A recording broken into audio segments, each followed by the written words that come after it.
এই যে স্বামী স্ত্রীরা বসে রয়েছে আর ঘরের অবস্থা দেখুন, মাটির দেওয়ালের ঘর, তাও চারিদিক ফাঁকা। এইখানে বসবাস করে, এই যে রান্নাঘর, এটাকে রান্নাঘর বলতে পারেন, এটাই রান্নাঘর। এইভাবেই চলে আসছে দীর্ঘদিন ধরে। আচ্ছা, একজন কোটিপতি বা লাখপতির ভোটের দাম আর এই ব্যক্তিদের ভোটের দাম কি আলাদা? পয়সা যাদের আছে তাদের ভোটের মূল্য কি বেশি? একই তো ব্যক্তি, একটাই ভোট, একই দাম। তাহলে কেন পাবে না? এরা কবে পাবে বলুন ঘর? প্রায় ৪৫ লক্ষ ঘর পেল বর্তমানে ২০২৬-এর শুরুতেই।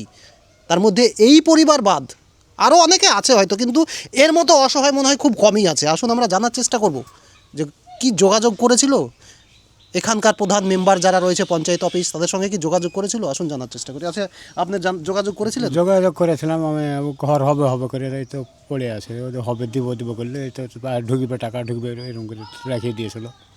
যা তো কিছু দেয়নি, ঘর দেওয়ার কিছু দেয়নি। ছবি ফবি যা যা করে সব ডকুমেন্ট সব দিয়েছিল, দিয়ে লিস্টে নাম না লিস্টে দিয়েছে, ঘর আর দেয়নি। আচ্ছা, কেন দেয়নি? অনেকেই তো পেলো, আপনি কেন পেলেন না?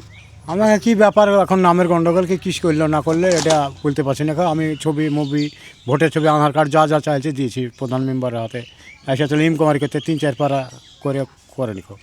আমরা অনুরোধ করব ডিপার্টমেন্টকে, যারা দায়িত্বে আছেন, একটি মাত্র ঘর যদি নামের ভুল হয় বা কোনো গন্ডগোল পেপারসে থাকে, তাহলে তো আপনারা পারেন ঠিক করে দিতে। সেটা করে দিয়ে এই পরিবারটার ঘরটা করে দিন না, তাহলে হয়তো বাকি জীবনটা পরিবারটা একটু সুখে শান্তিতে থাকবে। ধন্যবাদ।